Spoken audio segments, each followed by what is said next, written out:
Do you have to? Okay, go right ahead. Good afternoon. My name is Michelle Williams, and I am a DFI, which is Diversifying Faculty in Illinois Scholarship recipient. And I believe they also call it I believe it's a fellowship that we receive. But the fellowship is, it is from the Illinois State Board of Education, and it's the purpose of the scholarship is to diversify faculty in higher education, just as the name says. But we call it DFI for short. One of the key things that is important to share with graduate students is that scholarships are beneficial, obviously, to pay for graduate studies. So as a graduate student, one of the things that I thought was really important to bring out are various ways to take advantage of scholarship opportunities, because one thing that we know for sure, people that are graduate students are going to at some point go into becoming an alumni. Having an alumni relationship with the university. So it's important to kind of get students while they're students, and people like me, people like you and other graduate students that are connected to the university and are scholarship recipients, but also as you graduate and move on, you can think back to how those funds really benefited you and your ability to graduate and complete your studies, and how as you move on to becoming an alumni, you are able to give back, and the type of impact that it would have to other students that were in similar situations as you when you were a student. So without further ado, I want to introduce Mrs. Lauren Healy. She is the GSU Foundation Scholarship Officer and Alumni Liaison, but she is also known as the Jill of all trades. She's just amazing here at GSU. I want to introduce her, and thank you so much, Lauren, for taking the time to meet with me and share this with students about your department. Thank you for having me, Michelle. It's really important for us to get the information out to students about scholarships, especially graduate students, because we all know that most of graduate students don't get MAP and Pell because they've already exhausted all of that. And any way that you can reduce your tuition and take out less loans, that's a win in our book. Absolutely. Absolutely. So I've saw when I go to the scholarship page, or I guess that's a great point to point out. There is a place, GSU has a foundation page, or what is it that you can tell me about how to locate scholarships? So I'll share my screen here so we can just take a look at the GSU website really quickly. And this is the main page, obviously. But if you go under admissions and aid, that's where our main scholarships page is. And it curates all of the different types of scholarships that are offered around the university. Now, this is not necessarily a comprehensive list, so DFI, I'm not sure if it's included in this educator scholarships here, but there are a bunch of educator scholarships in this listed here, and most of these are external, so you would have to click on the button and you'd be taken to their website.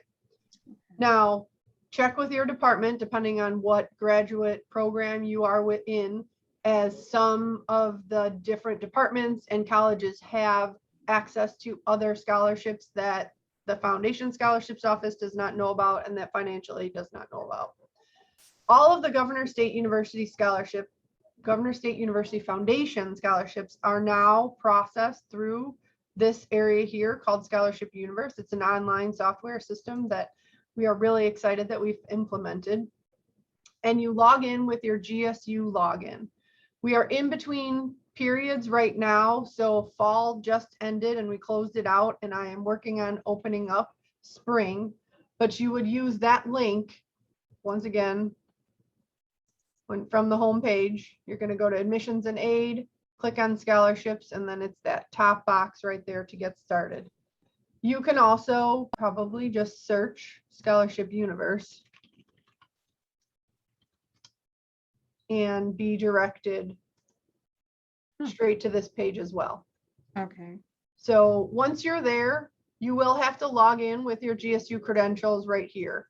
But if you don't want to log in and you just want to peruse and see what opportunities are available, most of them are going to be listed, and you can see what the application period is for them. So we are anticipating opening up spring opportunities on Friday. Mhm. Not all of them may be posted by that time, but I will be opening up the ones that are available. I also have some that are going to be opened up in March, which will be for fall next year in 2022. So just make sure you take a look, see what the application period is, the amounts. That gives you a good overview here. The greatest thing about Scholarship Universe, if anyone had been an undergrad at GSU and applied previously, you knew you had to scroll through our Governor State University Foundation and alumni website that had these every single, I think we have 130 different types of scholarships, and in any given year, in any given semester, Okay.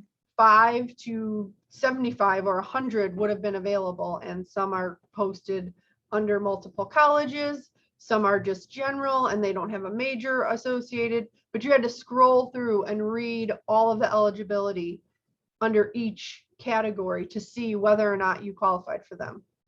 This software matches you automatically based on the questions that you've answered.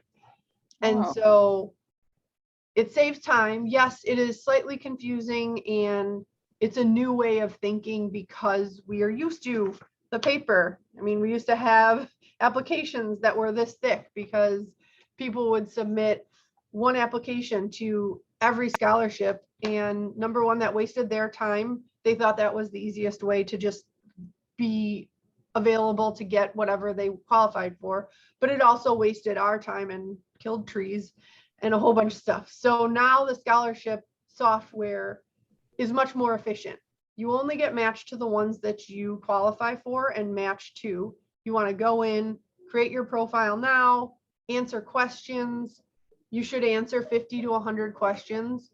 Most of the GSU Scholarship Foundation questions that we use to match you to our scholarships are put in the front end, but it is used not only by us, but other universities and external scholarships. So the cool thing about this software is not only do you get matched automatically and it saves you time, you will also be able to see if you qualify for some external scholarships.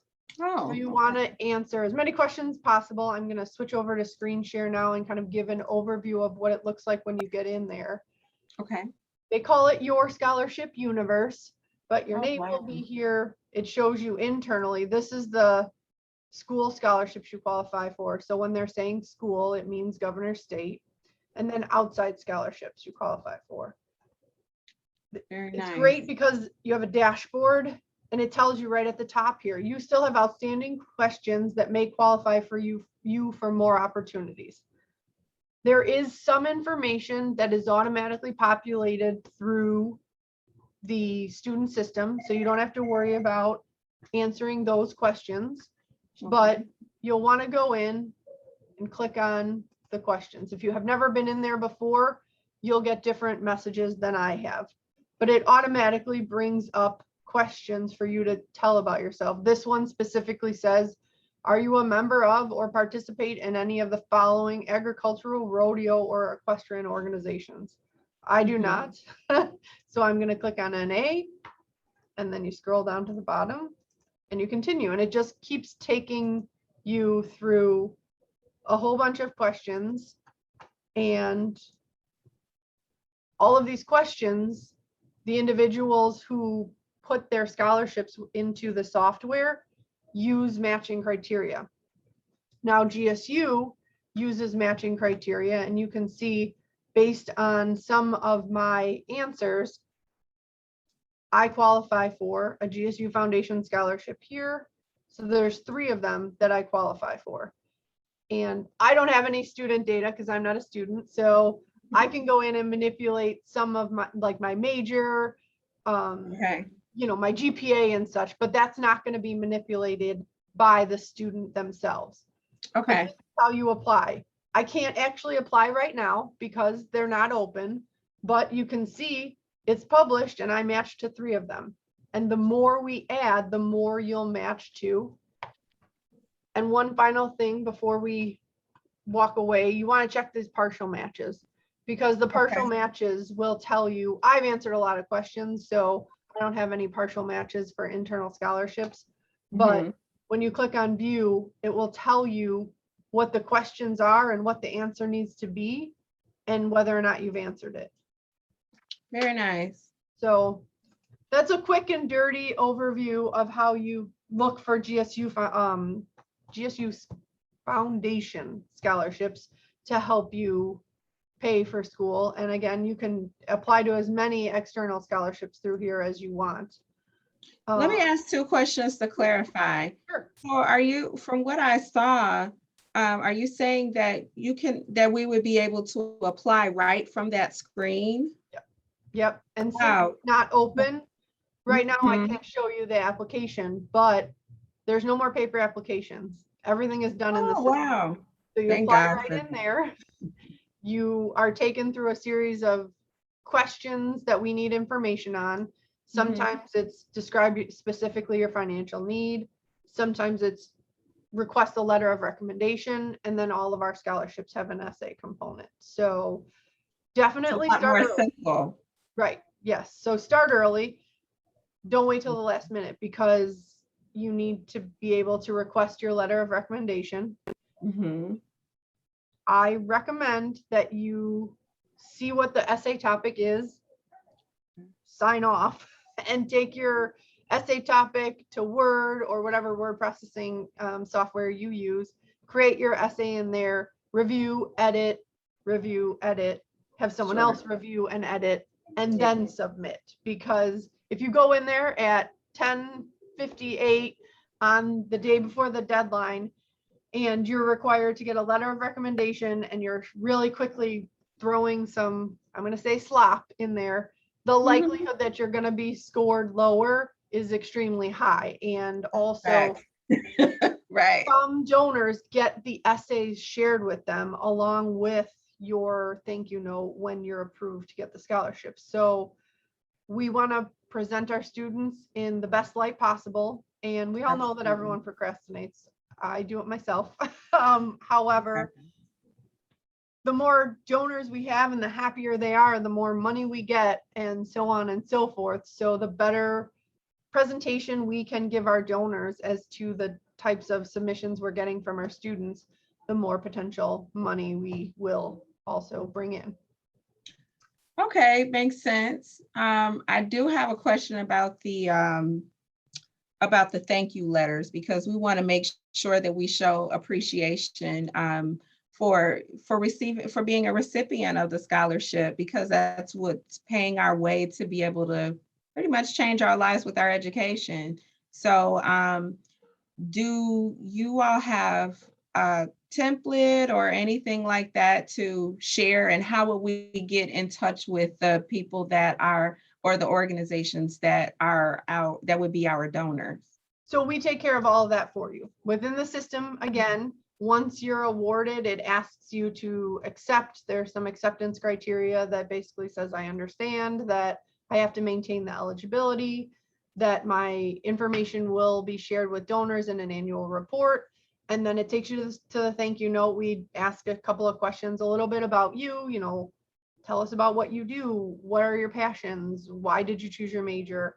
You know, what do you do outside of school? Because, you know, are you a single mom? Are you a mom of 5 and you're working full time as well as going to school, which I am aghast at, because I have 2 little guys and I can barely manage a full-time job. I don't know how I could even get through a bachelor's program again, let alone a master's or a doctoral program, but that's beside the point. So the donors love that. That's like what hits home. And then they have a little section that says my note of thanks. And so you just express your gratitude. It's really simple, and it does not have to be, you can go as in depth as you would like, but it doesn't really have to be much more than, I think, 250 words total.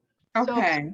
it's really just an opportunity that allows us to have this content to share back to the donors and say, look, we helped 10 students this semester. I just finished putting a report together before we got on here that shared 11 students with a corporate donor, and they made contributions to already existing scholarships for STEM education. And so I pulled them all together. I pulled them out of the system. I did a little bit of a budget, and I put this all in a nice report, and I'm sending it off to them. And hopefully next year we will get more money. They contribute to our STEAM camp. And so, you know, these types of efforts really help. And it just really gives an opportunity for us to engage with the community as well as our other alumni. So I can profile scholarship recipients from College of Health and Human Services and send out these profiles of these students as an alumni appeal, saying, hey, you're in the field, you know what struggles these students are facing. As a former graduate student, you were working at the same time. Look at these working students, and would you consider giving $50 to the scholarship fund? So that is a way that you as a student can impact. Number one, you've gotten money, so that's great, but you can impact the future of students coming behind you. Yes. I think that that's really good, that there is sounds like a very well thought out process, to be able to apply and to be able to send your thank you letters after you become an awardee. Thank you. We worked really hard. Yeah, A major accomplishment during COVID. That's phenomenal. Absolutely.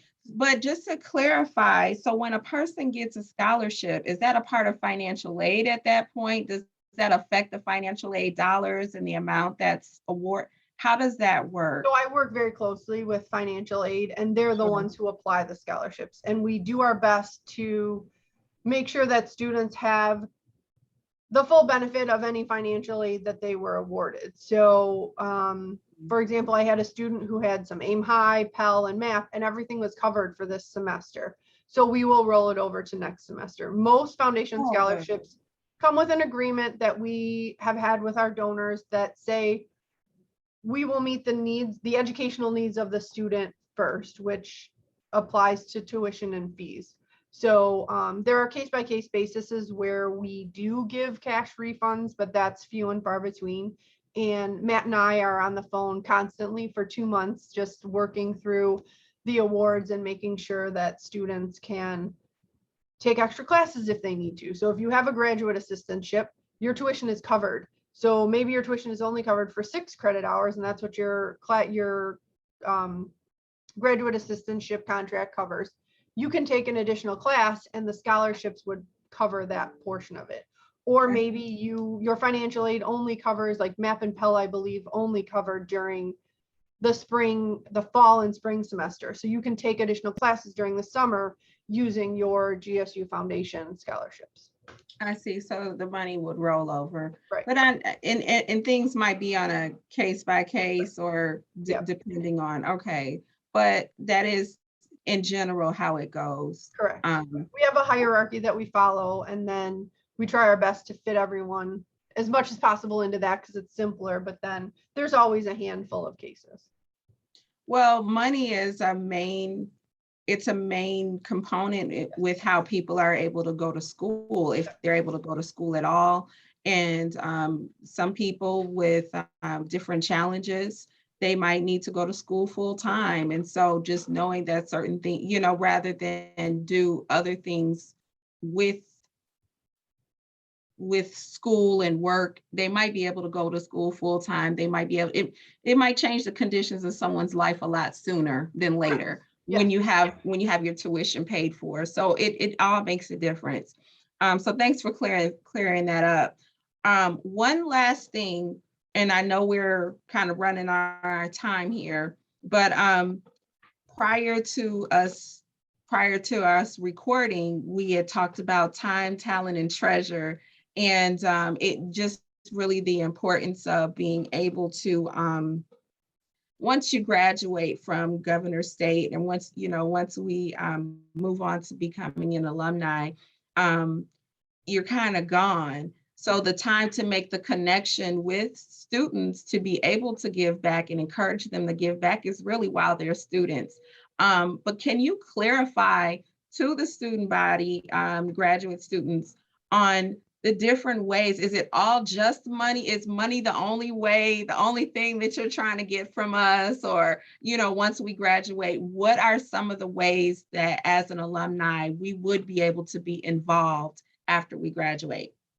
So there are a myriad of ways that you can give back to the university. Time, treasure, talent. I'm sure that if anyone has ever attended any church services or any non-for-profit anywhere, you've heard that triad, right? Hallelujah. So, and time and talent kind of go hand in hand. Some of us graduate with these amazing degrees, and you have been building from your previous life if you are changing careers. So you have this experience, you have this education, and now you've moved on and gained additional skills. So you can provide us with your talent, which sometimes comes along with time, and give back through advisory boards. Every college has an advisory board. Some programs have advisory boards. And then if you're in the education field and you're teaching, advocate. I went to GSU. I'm doing an amazing job. Why don't we bring a GSU student in as a student teacher? Or if you are in a clinical field and you see an opportunity to bring a student in for an internship or a clinical opportunity, or even a shadow day, really, but advocate. Speak up to your supervisor if you see other similar programs going on. Reach out to me. I will connect you with the proper alumni liaison for your college who has that expertise, and we can get things moving. Obviously, treasure, that's cash. Cash is king. We are never going to turn down money. Right. So give what you can as often as you can. If it's $10 the minute you graduate, that is spectacular. And if you give us $10 a year for the next 5 to 10 years until you get up and running and you are able to increase that donation, if every single one of our 50,000, we have 60,000 plus alumni, I think 50,000 are living, gave us $10 a year. Right. Those are exponential numbers that little money makes big money. Yes. Right, exactly. And, right. As the individuals who are watching this know, most of you have non-traditional paths. So we don't have that connection that traditional students have that say, I'm the class of 2002, and you went to all your classes with the same people, you walked across the stage with the same people. And so that does make it hard, and your connection is with your program. So if you do not want to give to scholarships there, you can give back to your program. You can give to the arts. We have art programs. The Center for Performing Arts, we have Nathan Manilow Sculpture Park. We have art programs that you can give to. So scholarships are by no means the only thing that you can give to. It's just my area of expertise. So that's my passion right now. Yeah. And advisory boards, and you can also come back and be a guest speaker in your classes. So again, I would connect you with your appropriate alumni liaison, and then they would reach out to the dean or the division chairs and see where we can fit you in. I just connected a College of Business grad with the accounting, finance, and MIS club, and he came back and did a presentation on first time investing. And we actually want to see if we can bring that to the larger population of alumni and students. So there's all sorts of different ways you can, that's his talent, right? He did give time along with that talent, but bringing that back, and then we will find a win-win for you, right? That student is a financial advisor. So now he, even though we can't promote him specifically, now that he has this connection as an alumnus with the students and he has presented his expertise, he now has a pool to pick from if they want to contact him, right? So it is a win-win, and we do want you to know that we are looking out for your interests, and we don't want you to just give your time and not get anything back. Well, you know what? It's really important as we step out into our careers, that, we give a nod back to the university, because I mean, this is really where we're getting our educational foundation before we step off in the professional sector. So as I've gone out, I'm finishing my doctoral program. I've connected with some governmental agencies, and it's just been amazing to see how many of those government agents say, hey, I went to GSU. And it's just so exciting because it feels like family. And it's like, it's an instant connection, because we totally get it when, the state had to reduce funds with different things. We didn't have a budget in our state. It's like, and you're dealing with a government agency. It's almost like they looked at me and said, well, I know you get it because, Right. because we're a state agency. So, giving back is really important. Giving a nod to the university is really important, and just making sure that there are pathways for students to be successful.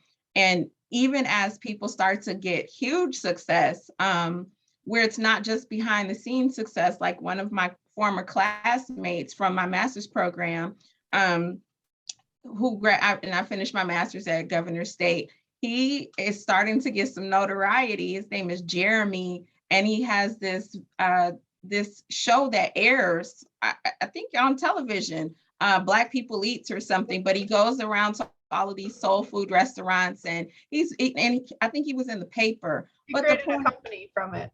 Yes, he created a company from it. I was in class with him, so I'm like, oh my gosh, that's my classmate, But it's a nod to GSU, because we were in a communications program together. And, when you're a scholarship recipient, and then once you have, somebody has donated into your ability to graduate, and it's from GSU, it just makes it all the better, because it's our win is Governor State's win, and that's another student that's up and coming. That's their win as well, because we give back. So I really wanted to point that out, and I appreciate you, because that is definitely being a Jill of all trades and keeping us connected and keeping the money flowing so we can graduate. So thank you so much. Sure, and anyone can reach out at any time. I'm Lauren Healy. My email is lesolalato@govstate.edu. And you can always ask Nancy Maurer at the front desk. She knows who I am, and she can give you my information. Yes, and I want to shout out our president real quick too. We have a new president, Dr. Cheryl Green. I haven't had a chance to meet her, but I've heard great things. Yes, and she's so amazing. So full of energy and enthusiasm. Yes, and such great ideas. Between her and Dean Corey Williams, they and your department, all of the departments, they are really in our corner. So as graduate students and people looking to become in graduate programs, we have a great support system. So thank you so much for meeting with me. Thank you for having me. It was a lot of fun. All right, talk to you later. Bye. Goodbye.